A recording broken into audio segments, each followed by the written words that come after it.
khudbadii ugu dambeysay ee uu Generaal Maxamed Siyaad Barre u jeedsho inta aysan dagaaladu ku fidin magaalada Muqdisho isagoo u sii mariyay raadiyo Muqdisho xilligaasi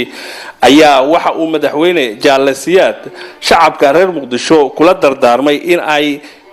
san ka qayb qaadan balaqada xooga badan ee ka socota qaybo kamida magaalada Muqdisho hadba khudbadan oo ahayd tii ugu dambeysay ee uu shacabka reer Muqdisho kula hadlayay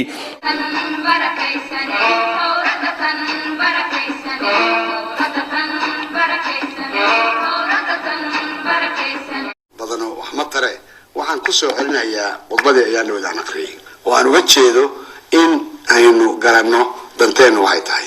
inaan garanno waxaynu nahay inaan isku eegno muraayada oo aragno horta kuwa wajigeenu waa kuma maxaan sadoonaynaa danteenu waa ma danta ilmeenu waa ma danta dadkeenu waa ma danta sharafkeena adduunku waa ma waxaan halka u leeyahay dhowr arrimood dartood xabada dhacaysa nin laban oo ama ajnabi jooga ama dalkaba jooga inuu dadka masaakiinta ku laayo xabad maaha soo dhiibo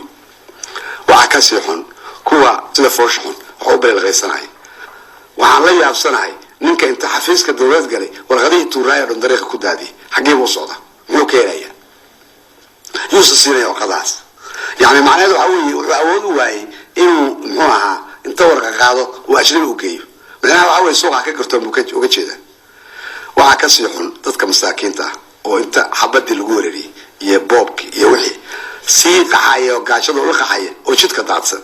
ما نبل له في حمر رجوبها واحد داتن ضد مساكين أو سيكورية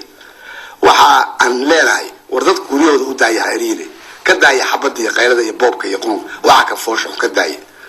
ضد إسلام هاتين صومالي باتين شرفية كرامة لانجت وهيني عوض حوريني المين وحوجا عدد سكحورتين كلها حوريني حتى إن هتجرتن هي عدد إسلام هذا كبعضان وحاران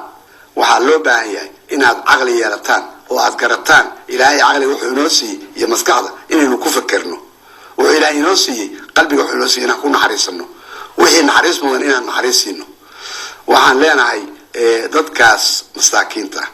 أو يجو عن عرب الكريم أو عرورته أو ضيالك أو عبرها أو هوينك أنت عددين إنسان كداي يجنا وحلو باهي إن أنت إيمانك غبان إلهي سبحانه وتعالى قف كي دي منايا ميلو كبح سنة متشو إن قولي جوجان أنا كعرب intaasi ku eg khudbadii ugu dambeysay ee Jaalle Siyaad uu jeeshay shacabka reer Muqdisho intii ay dagaalada ku fidan guud ahaan magaalada Muqdisho waxaadna ka daawanayseen waa YouTube-ka qaybtaasi nabadoon waanigoo idin soo tabinaya waxaan leeyahay barnaamijyo kale oo taariikhiyan halkan ayaad ka daawan doontaan diirad.com